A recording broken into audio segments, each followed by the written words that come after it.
네, 안녕하십니까 여러분. 두 번째 세션 진행 맡고 있는 GPD 고성입니다. 자, 우리 첫 번째 세션은 아까 너무나도 아주 그 게스트분도 그랬고 여러분들도 아주 서로 그 다양한 의견과 또 관점, 질문 주셔가지고 아주 좋은 시간 된 것 같습니다.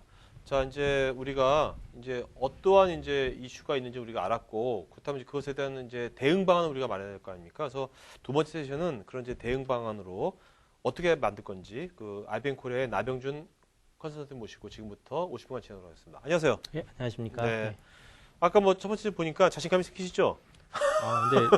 근데 제가 보기에는 네. 뭐 지금 제 얼굴을 딱 보고 네. 바로 지금 방송 끊으시는 분들. 네, 아닙니다. 저희 분들은 뭐 미스코 선발대회 보려고 오는 게 아니기 때문에 저 지식 방송이거든요. 네. 네, 저희 뭐 그 대중 방송이 아닙니다. 네. 네. 자, 그러면 이제 그 실제로 그 여기 이제 이 개인정보의 안정성 확보 조치 기준 해설서 이런 게 나와 있나 봐요, 이런 것이? 예, 지금 행안부 지금 그 홈페이지에 지금 가시면요. 네네.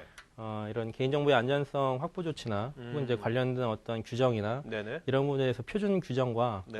해설사 부분들이 나와 있습니다. 네네. 그래서 그런 부분들을 통해서 이렇게 도움을 좀 받으실 수 있도록 미리 이제 좀 준비를 좀 하고 계시는 걸로 이렇게 알고 있습니다. 네. 그러니까 지금 이제부터는 이제 게스트님하고 계속해서 여기 나온 것을 우리 일일이 다 말해줄 수는 없는 거고 네. 여기서 중요한 포인트들을 이제 네. 짚어주실 거죠? 네, 맞습니다. 네, 좋습니다. 네. 자, 그러면 그 먼저 이제 하나하나 항목별로 좀 보도록 하겠습니다. 네. 접근 권한 및 비밀번호의 관리. 예. 네. 이건 어떤 겁니까? 이거는 그 맨 처음에 이제 사용자들 이제 그 개인정보를 취급하시는 그 관리자분들이 네? 예를 들어서 개인정보를 뭐 파일에 보관을 하시든지 아니면 뭐 시스템에 보관을 하시든지 뭐 데이터베이스에 보관을 하시든지 뭐 여러 가지로 이제 보관하고 계실 거잖아요. 네네네. 근데 거기에 과연 누가 그럼 들어가서 그 개인정보를 이제 액세스를 할 것이냐, 누가 그 개인정보에 이제 네. 접근을 해서 일을 볼 것이냐, 이런 부분들이 먼저 결정이 돼야 되잖아요. 네네네. 그래서 그런 부분에 대해서 먼저 누가 정확하게 들어가서 개인정보를 액세스를 할 것이냐, 이거를 이제 결정해야 된다는 뜻입니다. 네. 자, 그럼 이것을 한번 그 과거에 하고 네. 앞으로 어떻게 변할 건지를 예. 뭐 비교 한번 해주시죠. 네. 과거에 이제 예를 들어서 지금 그 시스템들 같은 경우에 보면은 특히 이제 이런 부분들을 얘기를 하게 되면은 먼저 누가 그러면은 들어가서 데이터베이스에 접근을 하고 시스템 접근을 할 것이냐라는 게 결국은 이제 해당 시스템에 대한 계정이나 혹은 권한 관리에 대한 얘기들이 될 것이거든요.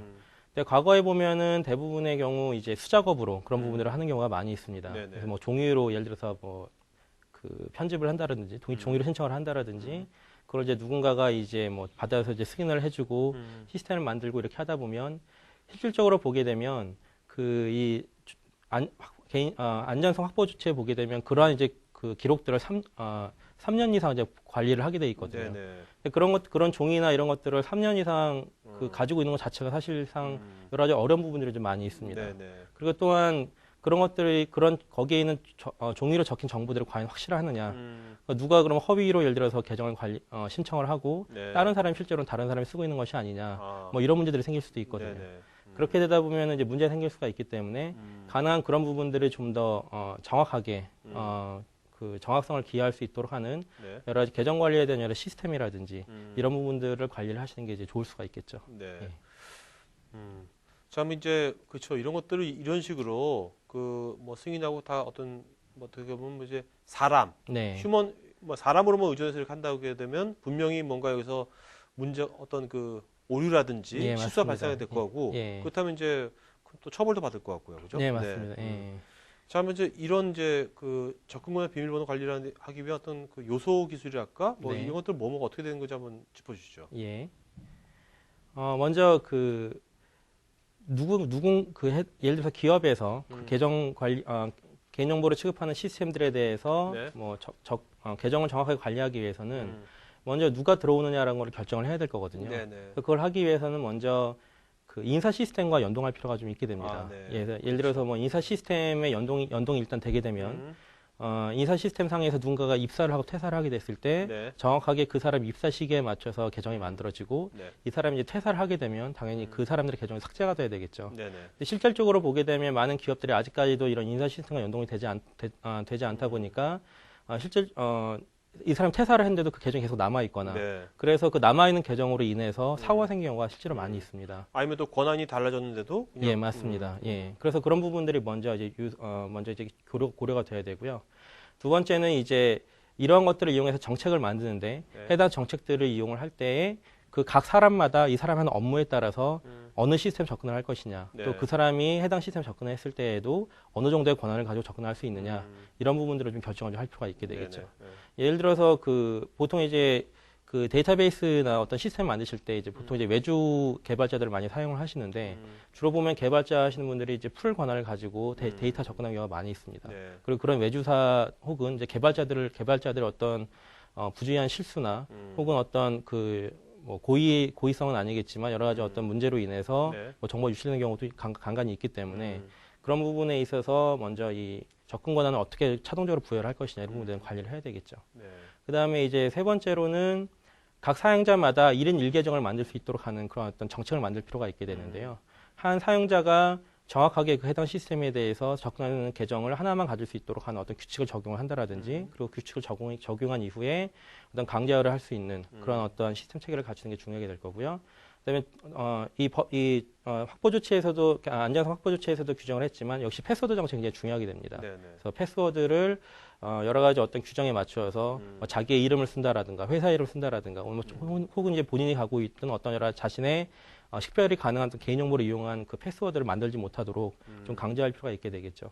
네, 마지막으로 이러한 변경 내역들을 자동적으로 보관할 수 있는 그러한 이제 감사가 가능한 그러한 네. 이제 저장이 가능한 그러한 이제 데이터베이스나 이런 것들이 이제 필요하게 될 것입니다. 네. 이런 것들이 나중에 아까 말씀드렸던 그런 3년 정도의 보관이나 이런 부분들이 좀 자동화돼서 그 관리하시는 분들이 이러한 업무 때문에 이제 다른 이제 비즈니스 업무를 못 보는 일이 있지 않도록 그렇게 좀 그 관리할 필요가 있게 될 것입니다. 네. 우리가 이제 또 이런 이제 접근 권한 관리 같은 할 때 또 많이 또 고려해야 될 것이 DB잖아요. 데이터베이스. 예, 맞습니다. 네. 예. 데이터베이스에 대한 접근 관리는 어떻게 좀 해야 되는 건지 그거 좀 말씀해 주시죠. 우선 그 데이터베이스에 대한 접근 관리 같은 게 보게 되면 그 데이터베이스 같은 경우에는 이제 문제가 지금 뭐냐면 대부분의 그 데이터베이스를 관리하시는 이제 애플리케이션들이 네. 제대로 어떤 권한 관리가 이루어지지 않도록 한 상태에서 그 설계되는 경우가 굉장히 많이 있습니다. 네.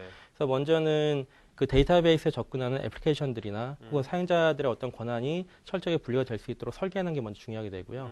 근데 이미 그런 것들을 통해서 설계를 하고 계신다고 한다면 여러 접근 권한의 접근을 이제 제어할 수 있는 솔루션들이 많이 있습니다.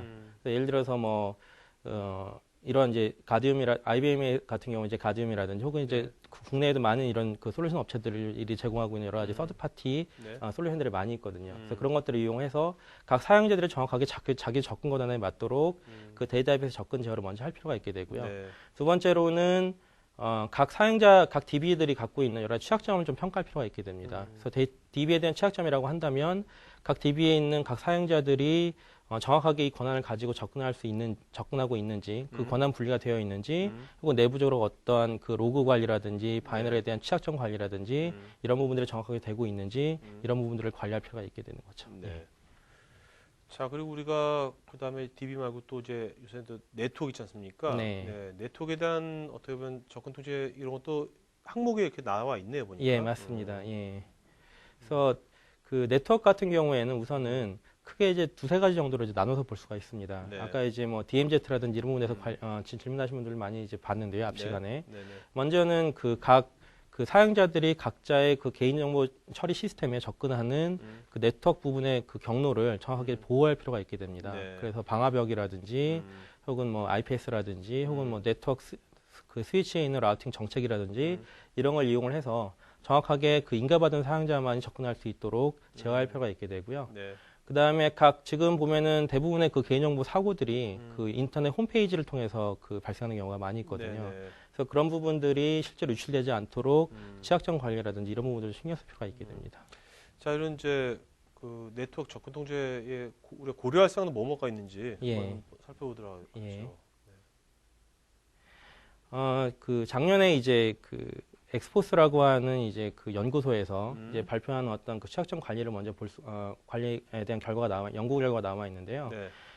작년 같은 경우에 보면은 전체 전 세계적으로 그 발견된 취약점 중에 절반 가까이가 웹 애플리케이션에서 발생한 취약점이라고 볼 수가 네. 있습니다. 말하자면은 이 사실들을 그 담당자만 알고 있는 것이 아니라 해커들도 알고 있다는 얘기거든요. 그 이야기는 해커나 혹은 개인적으로 탈취하고자 하는 어떤 이제 그런 사람들은 반드시 그 기업이 갖고 있는 홈페이지에 취약점이 있는지를 먼저 조사를 할 거다라는 거죠.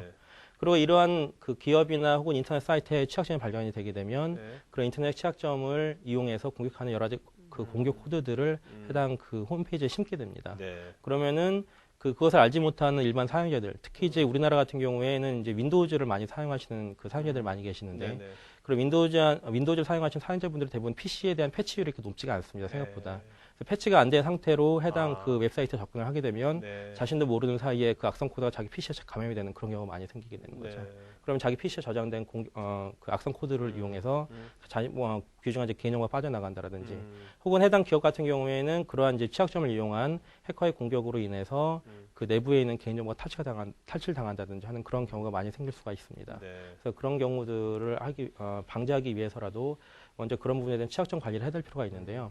중요한 건 뭐냐면은 취약점이 실제로 발견이 되고 공표가 되더라도 그중에 절반 가까이가 실제로는 패치가 그 해에 발표가 안 되는 경우가 많이 있습니다. 예, 그래서 그런 것들을 이용한 공격들을 보통 제로데이 어택이라고 부르게 되는데 그런 제로데이 어택이 지속적으로 계속해서 증가하고 있다는 것이 현재 지금 그 트렌드라고 이제 볼 수가 있습니다. 어떻게 보면 이제 위협의 무방비 상태로 노출되는 거네요. 예, 맞습니다. 예. 참 이제 이런 것들에 대한 이제 우리가 그럼 어떠한 이제 기술 요소들을 고려해야 되는 건지 이것에 대응해 가지고 좀 알아보도록 하죠. 그래서 그 올해 같은 경우에도 보면은 이러한 이제 웹 애플리케이션에 대한 그 취약점 공격이 지속적으로 계속 발견이 되고 있는데요. 특히 보면 SQL 인젝션이라든지 또는 크로스 사이트 스크립팅이라든지 이런 부분들은 사실은 그 발견이 되고 이런 부분에서 공격이 유효하다라는 발표가 나온 지 사실 굉장히 오래됐습니다. 그렇죠. 벌써 한 5년, 6년 가까이 계속해서 이런 취약점이 있고 그런 부분에서 경고를 하고 있음에도 불구하고 여전히 이런 공격이 유효하다라는 것이 현재까지 나온 연구 결과가 되고요.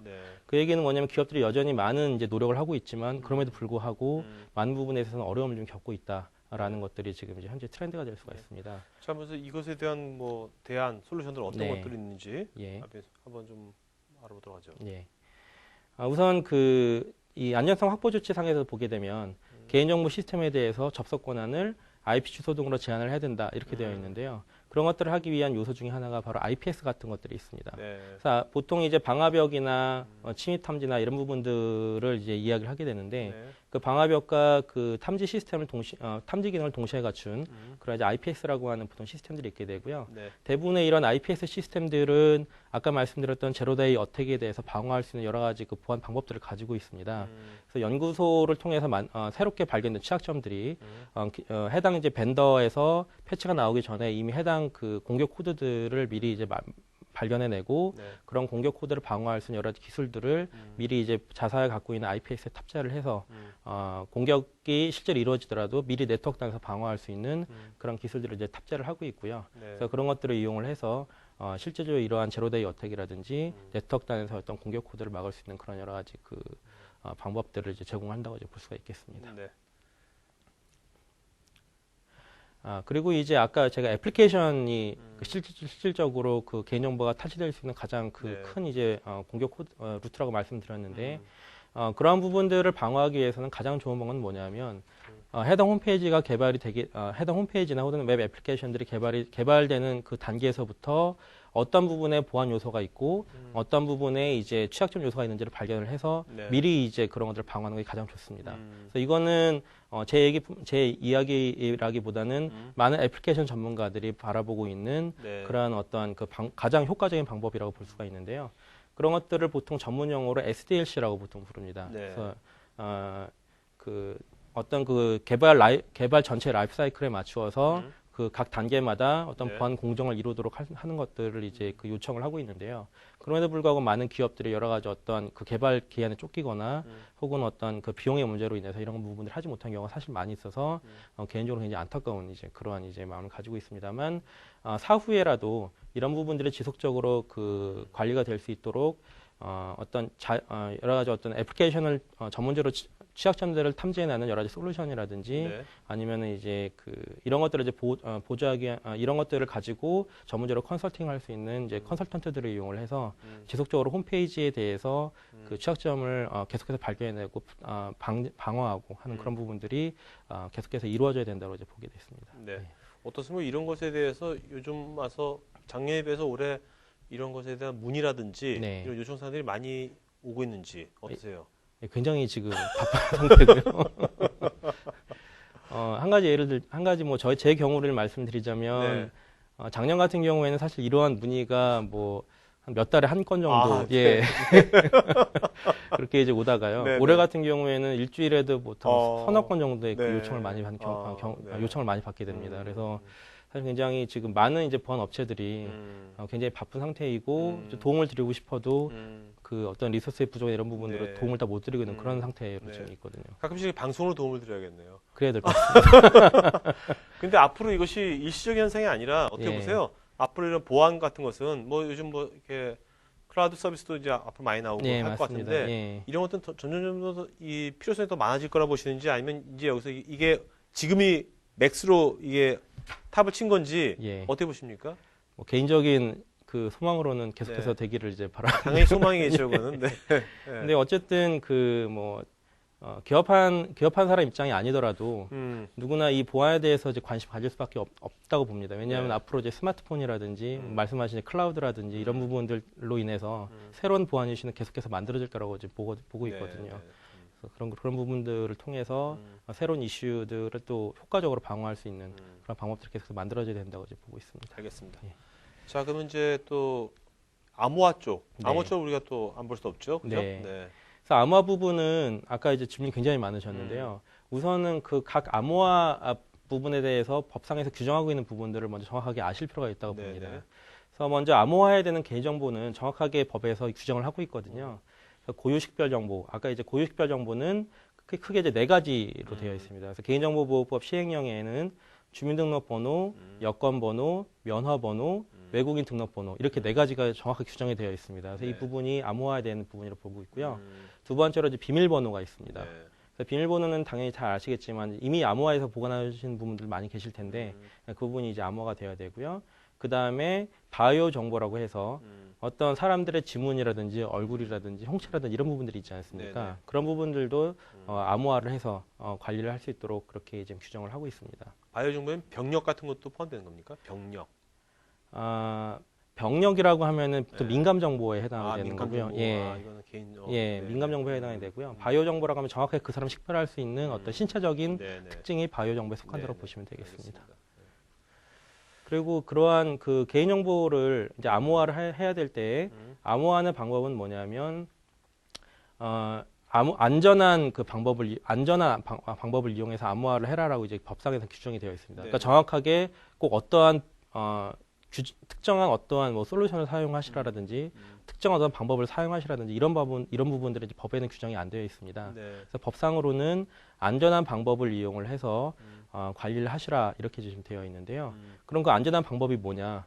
그 안전한 방법에 대해서는 이제 해설서를 이제 보시면은 여러 가지 네. 몇 가지 예가 나와 있습니다. 그래서 우선 이 개인정보의 안전성 확보 조치 기준 및 해설서를 우선 좀 차근차근 좀 잘 읽어보실 필요가 읽어보실 필요가 있을 것 같고요.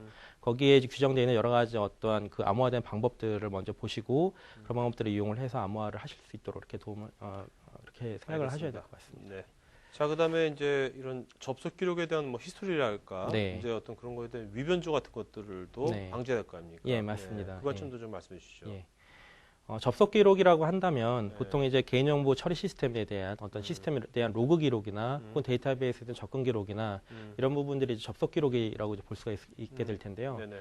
이런 접속 기록에 대해서 6개월 이상 네. 이제 관리를 하도록 이제 규정을 하고 있고, 그다음에 그런 부분들이 도난이나 위변조나 이런 부분들로부터 보호가 되어야 된다라는 것이 법에서 규정하는 기준이 되도록 네. 되겠습니다. 이런 쪽에 이런 분야에 어떤 이슈가 있다면 어떤 것이 있을까요, 지금 이쪽 분야에? 우선은 이제 이런 부분에서 첫 번째 어려움은 뭐냐면 이런 접속 기록이 끊임없이 증가를 하고 있다라는 거죠.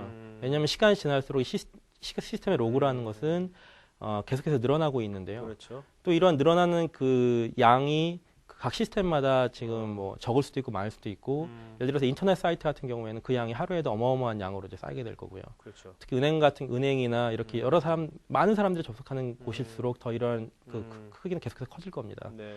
또 한 가지 문제는 이러한 그 접속 기록들이 각 어떠한 플랫폼을 사용을 하시고 어떤 OS를 사용하시고 어떤 데이터베이스를 사용하시느냐에 따라서 다 상이하기 때문에 네. 그 각 부분에서 전문가를 실질적으로 기업은 갖추기 어렵거든요. 그러다 보니까 이런 것들을 실질적으로 나중에 문제가 생겼을 때 해석하거나 이런 부분들을 뭐 찾아서 어떤 특정한 사실을 찾아내기 굉장히 어려운 그런 이제 네. 문제들이 있거든요. 그래서 그런 부분들이 이제 문제가 될 수 있다고 볼 수가 있겠습니다. 사실 요새 연결의 시대지 않습니까? 네. 네트워크 시대. 예. 뭐 기업에서 소셜화도 연결되고 뭐 네. 엄청나게 복잡해지니까 진짜 이런 것에 대한 접속에 관련된 것이 점점 복잡해질 것 같아요. 맞습니다. 예. 자, 이런 것에 대해 그러면 어떠한 대안이 있는지 네. 한번 좀 말씀해 주시죠. 예. 네. 우선 이런 부분들에 있어서는 예를 들어서 아주 작은 규모인 기업 같은 경우에는 그런 시스템이나 DB가 사실 거의 적기 때문에 네. 그런 부분들을 정기적으로 백업을 받으셔서 뭐 예를 들어서 DVD로 구워 놓으시거나 별도의 네. 어떤 백업 테이프에 두시거나 하는 그런 부분들로도 충분하다고 볼 수도 있습니다. 네. 네. 그렇지만 어느 일정 규모 이상 되는 기업들 같은 경우는 그런 방법을 쓰기가 상당히 어려울 수가 있거든요. 네. 그래서 이런 부분에 대해서는 특히 솔루션들을 사용하실 수밖에 없는 그런 상황이 만들어질 수가 있을 것 같은데요. 이 중에 그럴 때 이제 고려해야 되실 부분은 뭐냐면 그 개인 정보 처리 시스템에서 접속 기록을 최소 6개월 이상 보관을 하도록 지금 규정을 하고 있습니다. 네. 그런데 이러한 접속 기록을 6개월 이상 보관한다는 것이 기업의 규모에 따라서 굉장히 어려운 부분이 있을 수도 있거든요. 그래서 그런 부분들을 이제 관리를 하기 위해서 먼저 이러한 솔루션들이 해당 로그들을 압축할 수 있는 그런 기술들을 가지고 있느냐 네. 이런 부분들을 고려를 하셔야 되고요. 그 다음에 위변조를 방지하기 위해서 해당 로그들이 추후에 이제 위변조가 되지 않은 어떠한 그 별도의 어떤 저장 공간이라든지 네. 혹은 별도의 어떠한 그 위변조 방지 기술을 가지고 있는 솔루션들이 그런 위변조 방지 기술을 가지고 있는지 이런 부분들을 좀 더 고려하실 필요가 있다라고 이제 보실 수가 있겠죠. 자, 이제 우리가 이제 실제 보안 프로그램을 설치하고 운영해야 될 거 아닙니까? 네. 네, 그 관련된 어떤 것들은 예. 어떤 조항들이 있는지. 우선 그 보안 프로그램 같은 경우에는 이제 흔히 이제 보안 프로그램이 뭐냐라고 하게 되면 예서 PC 같은 경우는 이제 PC나 윈도우즈 네. 시스템 같은 경우에는 네. 이제 안티바이러스 같은 것이 될 수도 있는데요. 꼭 이런 안티바이러스뿐만 아니라 여러 가지 어떤 보안에 대한 패치라든지 아니면 여러 가지 어떤 관련 애플리케이션들의 패치라든지 이런 부분들이 굉장히 네네. 중요하게 될 수도 있는데요. 최근에 발생한 어떤 사례 같은 경우에 보게 되면 그 사용자가 무심코 설치한 어떤 PC에 설치한 그런 이제 오픈소스 오픈소스 프로그램의 취약점으로 인해서 네. 그 보안사고가 발생한 경우도 많이 있었거든요. 네. 그래서 그런 것들이 있기 때문에 보안 패치가 적시에 잘 이루어지고 있는지 그리고 또한 그런 보안 패치들이 그 사용자들 어떤 환경에 상관없이 적용이 될 수 있느냐 또 그 해당하는 관리자들이 패치가 잘 이루어지고 있는지 네. 확신할 수 있는 어떤 그런 기준들을 제시할 필요가 있게 되겠죠. 이런 것들은 좀 이렇게 자동화하고도 많이 연관이 되겠네요. 예, 맞습니다. 자, 그러면 이것에 대한 해결 방안은 IBM은 예. 어떤 것이 갖고 있는지. 예, 우선 보시면은 그 IBM 같은 경우에는 하나의 그 사용자 에이전트를 이용을 해서 패치나 여러 가지 어떤 그 보안에 대한 취약점 관리라든지 이런 것들을 할 수 있는 솔루션들을 제공을 하고 있는데요. 네. 예를 들어서 그 윈도우즈 같은 경우에 미국에 있는 마이크로소프트 사이트에서 패치가 바로 이제 만들어진다고 한다면 네. 그러한 패치를 먼저 받아서 사용자들을 PC에 바로 내려보낼 수 있는 그러한 이제 어떤 중앙 집중화된 그런 이제 통제 시스템들을 가지고 있는 경우가 있습니다. 네. 그래서 그런 것들을 이용을 해서 각 에이전트들, 그러니까 각 대상 시스템들에 대해서 패치를 주기적으로 내려보내고 혹은 즉시 사용자가 그 스케줄링한 어떤 주기에 맞춰서 패치를 한다라든지 혹은 그런 패치에 대한 여러 가지 그 관련된 사실들, 관리 사실들을 사용자가 중앙에서 이제 모니터링할 수 있는 네. 그러한 이제 기능을 가진 그런 솔루션들을 제공을 하고 있습니다. 알겠습니다. 예. 자, 그럼 이제 이런 것들을 네. 이제 IBM이 어떤 그 단순하게 뭐 어떤 특정 솔루션이 아니라 IBM도 이 보안 관련돼 가지고 전반적인 프레임워크가 있을 것 같은데 네, 맞습니다. IBM 이런 보안 프레임워크의 어떤 뭐 사상이랄까? 예. 뭐 그런 거 있으면 좀 말씀해 주시죠. 예. 네. IBM 같은 경우에는 보안을 바라보는 측면이 크게 이제 네. 세 가지로 보통 바라보고 있습니다. 먼저는 이제 가시성이라고 보통 얘기를 하게 네. 되는데요. 이제 우리나라 말로 이제 가시성이라는 말로 조금 이제 어렵게 번역이 됐습니다만 먼저는 어떠한 대상을 보호를 할 것이냐라는 걸 이제 볼 수가 있는데요. 예를 들어서 개인정보다라고 한다면 지금 보면 많은 기업들이 보통 문의하시는 게 법이 발효가 되다 보니 당장 우리 회사에 적용될 수 있는 솔루션이 어떤 것들이 있느냐라고 문의하시는 경우가 많이 있습니다. 네. 근데 먼저는 그 해당 기업에서 우리가 취급하고 있는 개인 정보는 어떤 것들이 있느냐를 먼저 결정을 하시는 게 중요할 것 같거든요. 예를 들어서 종이로 그 개인 정보를 다 관리하고 계시는지, 혹은 어떤 시스템이나 혹은 어떤 데이터베이스나 어떠한 종류의 개인 정보를 취급하고 있고 네. 어떠한 형태로 저장하고 이용하고 있는지를 먼저 파악하는 게 먼저라고 생각이 들거든요. 그래서 그런 것들에 대해서 먼저 가시성을 확보를 하시라라는 게 되고요. 두 번째는 그 가시성 확보가 되게 되면 그 다음에 나오는 통제라고 하는 것들은 그 해당 파악된 개인정보에 대해서 효과적으로 방어할 수 있는 방안들을 찾아내는 것이 그 다음이라고 생각이 듭니다. 네네. 예를 들어서 종이로만 그 관리하고 계시는 분들이 계신다면 당연히 이런 아까 말씀드린 여러 가지 솔루션들보다는 오히려 하나의 안전한 금고가 더 훨씬 더 효과적인 방안이 될 수도 있거든요. 네네. 그래서 그런 부분에 대해서 각 그 파악된 그 개인정보의 형태라든지 파악된 개인정보를 누가 사용하느냐에 따라서 그 적절한 어떤 통제를 이제 가지고 확보를 하시라는 것이 두 번째고요. 네. 세 번째는 그런 것들이 사실은 사용자들이 이용하기 불편하면 잘 사용을 안 하게 되거든요. 예를 들어서 뭐 파일에 있는 것들을 암호화를 하라라고 했는데 파일을 만들 때마다 각 사용자들이 수동으로 암호화를 해라라고 한다면 누구라도 지키지 않을 그렇죠. 가능성이 높거든요. 그러면 그런 것들을 자동화할 수 있는 어떤 그 암호화 솔루션 도입을 하신다라든지 혹은 개인 계정을 관리한다라고 한다면 계정을 좀 더 쉽게 만들 수 있는 계정 관리 시스템을 도입을 하시는 그런 부분들이 오히려 더 그 효과적으로 방어할 수 있는 된다라고 볼 수가 있겠습니다. 자, 이제 이 가시성을 확보한다 하셨는데 네. 뭐 딱 와닿는 것 같기도 하고 이게 뭔가 하기도 하고 그런 것 같거든요. 예. 네. 요즘도 가시성을 확보한다는 것을 예. 좀 가시적으로 좀 예. 말씀을 해주죠. 가시적으로. 네. 예, 그래서 그 개인정보에 대해서 가시성을 확보를 한다라는 것은 네. 먼저 아까 말씀드린 것처럼 어떤 개인정보가 있느냐라는 걸 파악하는 게 먼저가 될 텐데요. 그 예를 들어서 제가 이제 쉽게 쓰는 예가 있습니다. 이런 네. 것들을 설명을 하기 위해서. 그 최근에 이제 개인정보가 이제 개인정보보호법이 발표가 됐는데 그 사실은 이제 저랑 이제 인척 관계에 계신 분이 이제 그 부동산을 이제 운영하신 분이 조그만 이제 부동산 이제 네. 가게를 운영하신 분이 계시거든요. 실화죠 지금 이거. 그렇죠. 네. 예. 근데 이제 저한테 이제 그럼 어떻게 우리는 이 법이 적용을 받느냐라고 이제 저한테 문의하신 적이 있으세요. 네네. 그래서 제가 먼저 질문한 게 그러니까 예를 들어서 뭐 부동산을 하시는 조그만 이제 그런 회사라고 한다면 개인정보라는 건 사실 뻔하거든요. 그러니까 네. 뭐냐면 뭐 계약서 같은 게 이제 해당이 될 겁니다. 그렇죠. 그러면 그런 것들을 이제 어디에 있느냐를 파악하는 게 먼저겠죠. 기업으로 이제 놓고 보자면 그 우리가 어떤 개인 정보를 가지고 있느냐를 먼저 파악하는 게 먼저가 될 겁니다. 근데 이런 부분들이 사실 쉽지가 않거든요. 네. 그래서 그런 부분에서 어려움을 겪는 부분들이 있는데 네. 그런 것들을 하기 위해서 우선은 그런 것들을 파악하기 위한 뭐 사람을 만든다라든지 그 책임을 질 수 있는 책임자를 둔다라든지 그런 것들을 전문적으로 관리하기 조직을 만드신다든지 이런 부분들이 이제 먼저가 될 수가 있게 되겠죠. 네네.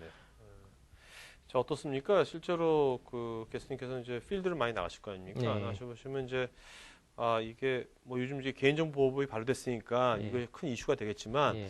그래도 시장이 좀 요런 건 좀 이렇게 좀 개선이 됐으면 좋겠다 하는 네. 뭐 그런 면도 있을 거 아니에요? 예, 예. 네, 그런 건 어떤 것인지 말씀해 주시죠. 예.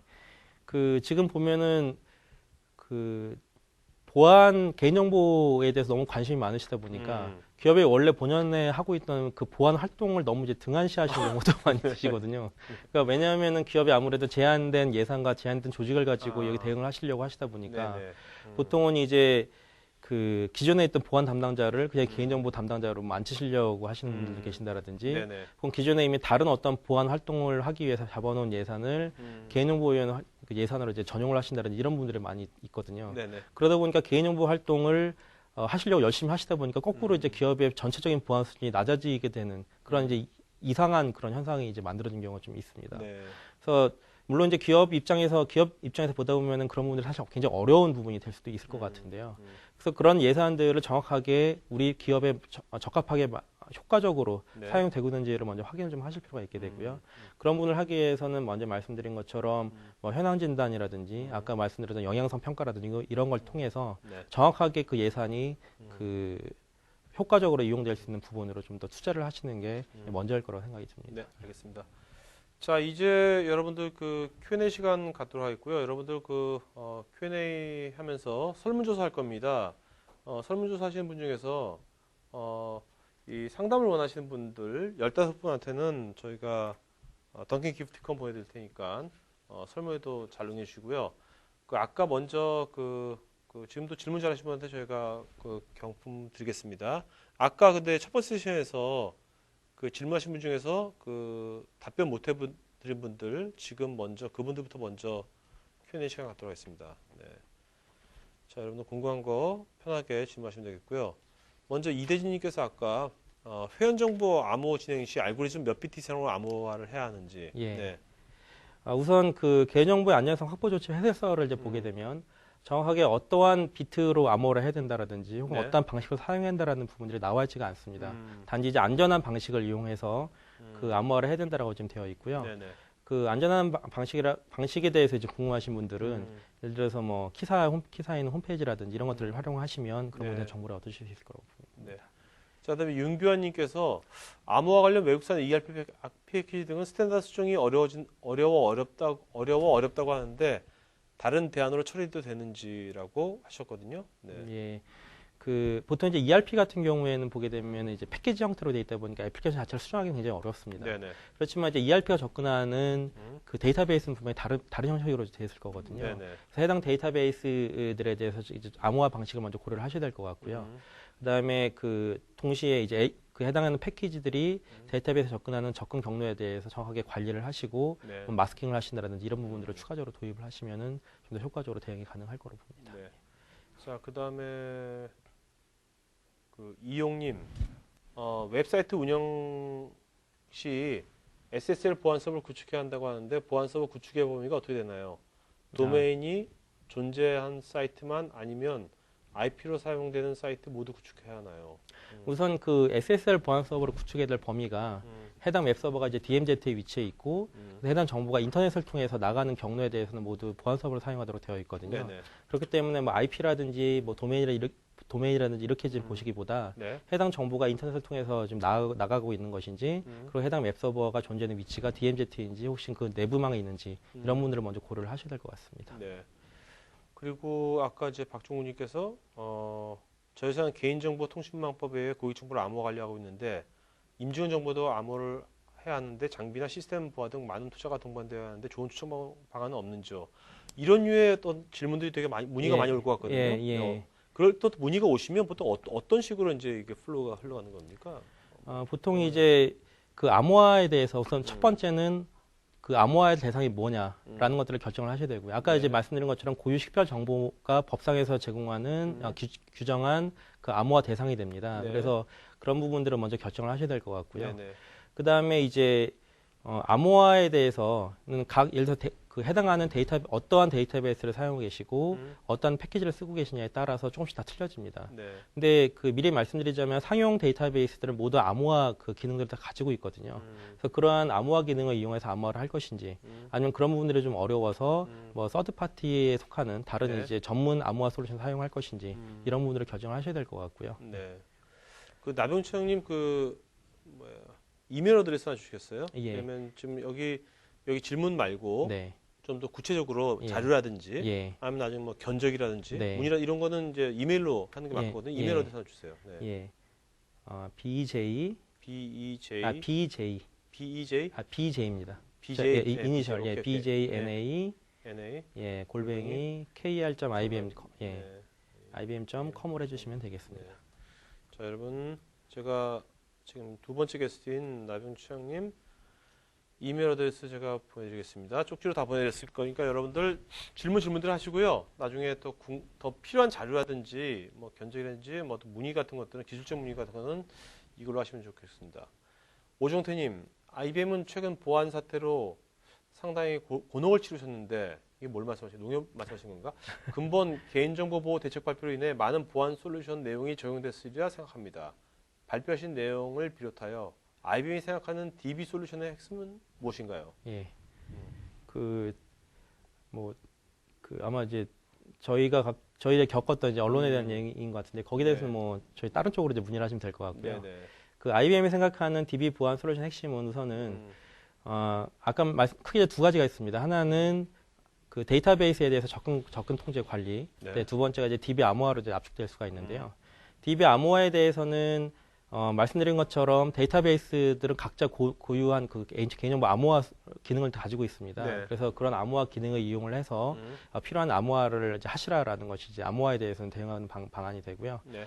두 번째 이제 접근 통제에 대해서는 필요한 접근 통제를 수행하기 위한 전문 솔루션을 좀 저희가 이제 작년에 이제 그 저희가 인수를 해서 현재 지금 셀링을 하고 있습니다. 네네. 그래서 그런 이제 솔루션을 이용해서 DB의 접근 제어가 같이 이루어져야만 안전하게 DB에 대한 그 보안이 이루어진다라고 지금 보고 있습니다. 그 IBM은 이런 보안 시장 쪽에 접근하는 것이 예. 어떤 그 컨설팅으로 하시는 건지 아니면 어떤 솔루션 위주로 하시는 어떤 식으로 이제 물론 뭐 그것이 다 같이 들어가겠지만 예. 그래도, 네. 우선은 그 IBM은 크게 이제 보안이라는 것은 필요 비용이라기보다는 어떤 비즈니스에 대한 어떤 비즈니스를 드라이브하는 어떤 걸 하나 요소로 좀 보고 있습니다. 네네. 그래서 아까 이제 말씀드린 여러 가지 요소들도 그 IBM이 생각하는 이제 보안이라고 한다면 보안이 사업에 방해가 되는 것이 아니라 네. 사업을 오히려 도와주고 새로운 사업 기회를 창출할 수 있는 그런 그 요소로 이제 보안을 바라보고 있거든요. 네네. 그래서 그러한 것들을 관리하기 위한 여러 가지 프레임워크라든지 이런 걸 제공을 하고 있고 관련된 그 서비스, 그러니까 컨설팅으로부터 솔루션에 이르기까지 모든 부분들을 다 아우르는 그런 솔루션 포트폴리오를 제공을 해드리고 있습니다. 네. 자, 그다음에 유근식님 접근 제한 및 로깅 관련하여 개인정보가 존재하는 DB 서버에 하나여 진행하여도 되는 건지 아님 전 애플리케이션 서버까지 적용을 해야 하는지요? 예. 이 부분은 이제 저는 이제 크게 두 가지로 볼 수가 있는데요. 하나는 이제 법적인 요건만 보게 된다면 법적인 요건은 개인정보 처리 시스템에 대해서 이런 것들을 적용을 하시라라는 것이 이제 첫 번째 조건이 될 것입니다. 네.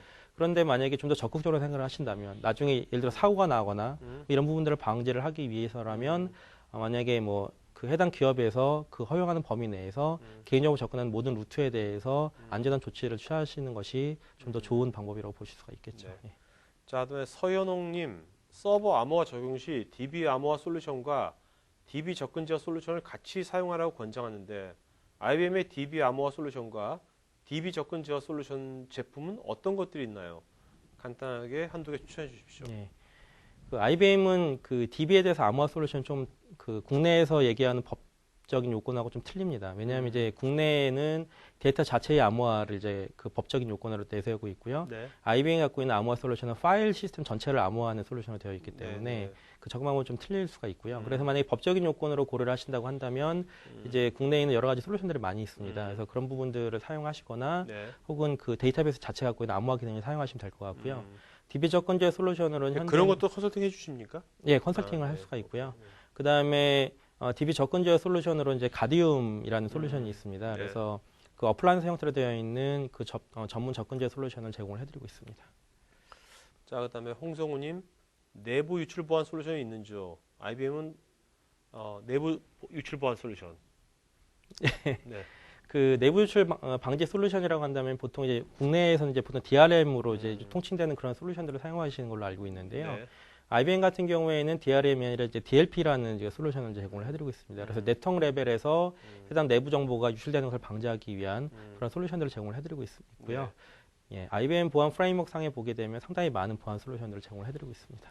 자, 박종국님 계략적인 DB 접근 제어 솔루션의 가격 정책은 알 수 있는지요? 라이센스 정책이 서버당 가격 정책인지요? 예, 그 라이센스 정책이나 그 구체적인 가격 정책은 저희 메일로 보내주시면 네. 제가 답변을 해드리도록 하겠습니다. 그 다음에 박동진님, 나차장님 오전에 뵙고 또 뵙네요. 어제 뵌 분인가 보죠? 예, 네. 오전에 저희 교육생 중에 한 분인 것 같습니다. 네. 팬이신 것 같네요. 자, 권원상님, 그 타 글로벌 회사의 경우 보안 솔루션에 대해 장기 로드맵이 있는데 IBM은 이 솔루션에 대한 보안에 대한 어떤 장기 로드맵은 어떤 것이 있는지요? 이 IBM은 그 이제 IBM 보안 프레임워크라는 그 보안 프레임워크 단일 프레임워크 하에서 그 상당히 오랫동안 그 보안을 솔루션을 공급을 해오고 있는 회사고요. 네. 당연히 그 이미 5년, 10년 후에 대한 여러 장기 로드맵까지 이미 준비를 다 해놓고 있습니다. 네, 예. 네, 알겠습니다. 자, 그러면 지금 4시 51분이니까요. 지금까지 질문하신 분 중에서 3분을 골라주세요. 네. 3분. 네.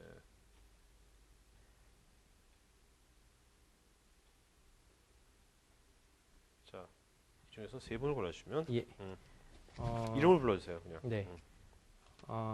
서현옥님, 네, 서현웅님, 예. 네, 그다음에 이제 권호상님, 권호상님, 예. 그다음에 이용님. 이용님. 예. 네.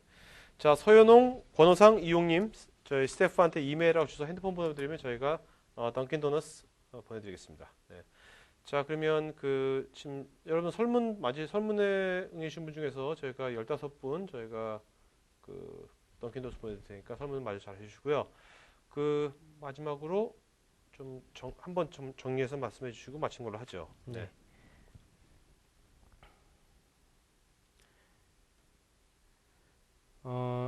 IBM이 사실은 그동안 이제 보안에 대해서 여러 가지 로드맵이라든지 솔루션이라든지 여러 가지 서비스라든지 이런 것들을 이제 풀로 이제 포트폴리오를 제공을 해드리고 있는데요. 네네.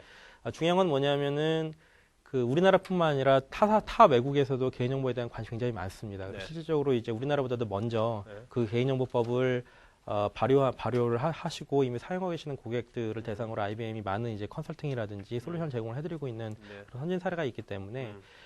우리나라도 보면은 요즘 이제 많은 기업들이 국내뿐만 아니라 그 글로벌하게 사업을 많이 확장하고 계시지 않습니까? 그래서 그런 부분에 대한 여러 가지 선진 사례라든지 경험이라든지 이런 부분들을 제공을 충분히 해드릴 수 있을 것 같고요. 그래서 그런 부분들이 궁금하신 분들은 네. 저희 이메일 주소로 연락을 해주시거나 혹은 이제 그 저희 IBM 웹사이트에 가시면 전문 사이트들이 있습니다. 그래서 네네. 그런 것들을 이용해서 많이 도움이 받으실 수 있을 거라고 생각이 듭니다. 자, 오늘 3시부터 5시까지 여러분들 아주 장시간 그래도 좋은 질문 참여하셔서 아주 좋은 방송 됐던 것 같습니다. 하여튼 참 여러분들 그리고 제가 또 공지할 게 있습니다. 지금이 이제 하나 보여드릴게요. 잠깐만요. 자, 이게 오프라인에서 뭐 또 행사 있는 것 같은데. 예, 네. 그 저희가 IBM이 11월 3일에 음, 그 개념보호법 실행과 관련해서 구체적인 어떠한 그 솔루션들을 소개해드리는 그런 이제 소개 시간이 있습니다. 네. 그래서 11월 3일 날 음, 그 이제 양재에서 이제 그 세미나가 있고요. 네. 지금도 이제 접수를 많이 하고 있는데 네. 여기 참여를 해주시면 어. 이제 많은 좋은 정보를 받으실 수 있을 거라고 네. 생각이 듭니다. 이게 무료인가요? 예, 무료입니다. 그다음에 여기 저녁 식사라는 거는 다 주시는 겁니까? 예, 아, 참여하신 네. 분들은 다 저녁 식사를 뭐 드립니다. 강남에 오신 분들 들으시면 좋겠네요. 네. 보안에 관심 있는 분들은 오늘 나차님도 발표하시고요. 예. 다른 분들 많이 하시네요. 네. 사례들도 많이 나온 것 같고요. 자, 이거 여러분들 그리고 지금 페이스북 하시는 분들은 여기 보면 페이스북에 토크 IT라고 그룹이 있거든요. 토크하고 한테 IT 하면 나옵니다. 그래서 여기 보면 1000명 이상 되는 주로 이제 B2B IT 하는 분들이니까 여기서는 IT 얘기만 합니다. 그러니까 좀 여기서 페이스북 안 하시더라도 여기 그냥 가입하시면 여기서 서로 얼굴 보고 하면 좋을 것 같습니다. 온라인으로 보는 게 아니라 여기서도 한번 보고 하면 좋을 것 같아요. 공개 그룹이니까요. 누구든지 편하게 참여하실 수 있거든요. 네. 이런 식으로 이런 식으로 IT에 대한 성과 관리 이런 것들을 이런 얘기 사실 다른 데도 옮기면 보통 소셜에서 이런 말하면 다 언팔 당하거든요. 근데 여기서는 다 이런 얘기하는 거니까 여러분들 IT 하는 분들도 이제는 좀 서로 만나가지고 서로 이렇게 표현하고 이런 것들을 좀 연습하면 좋을 것 같아가지고요. 자, 토크 IT입니다. 네. 자, 그러면 하여튼 여러분들 이제 5시니까 이제 좀만 있으면 또 퇴근할 시간이 다가오고 있습니다. 네. 사장님들은 별로 이런 말 듣고 싶어 하지 않겠지만, 네. 자, 여러분들 지금 수고하신 나찬이께 박수 부탁드리고 이걸 마치도록 하겠습니다. 고맙습니다. 고맙습니다. 네.